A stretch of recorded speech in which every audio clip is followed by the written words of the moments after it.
Hello world, ఈరోజు అయితే pani ready అయిపోయింది. అండ్ పానీపూరికి కావాల్సిన మొత్తం ఐటమ్స్ అన్నీ ఒకటి రెడీ చేసుకున్నాం అనమాట. చాలా నీట్గా హైజెనిక్గా.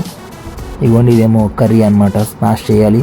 అండ్ ఆ వాటర్ని మేము అలా గలాట పెట్టే బాటిల్లో పోసుకొని నింపుకుంటాము. చాలా నీట్గా అండి, ఎక్కడ ఏమి గలీజ్గా చేయము. ఇంట్లో ఎలా అయితే ప్రిపేర్ చేసుకుంటాం సేమ్ అలాగే.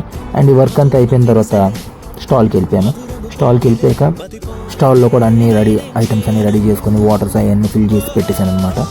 సో పెట్టేశాక అలా స్లో కస్టమర్స్ రావడం మొదలెట్టారు. చివరికి ఆ క్రౌడ్ హెవీ అయిపోయింది, మీరే చూడొచ్చు ఒకసారి.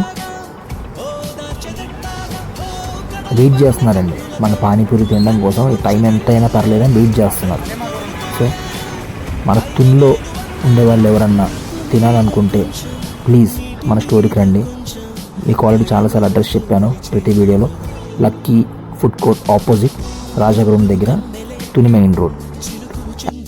ప్రీవియస్ వీడియోలో అడిగాను మన లోగోకి రెడ్ కలర్ బాగుంటుందా, బ్లాక్ కలర్ బాగుంటుంది లైటింగ్ బోర్డ్ అని అంటే చాలామంది కామెంట్స్లో రెడ్ కలరే బాగుంటుందని సజెస్ట్ చేశారు. సో మీ మాట నా మాట, మీరు అన్నట్టు రెడ్ కలర్ ఆర్డర్ చేశాను. So please subscribe.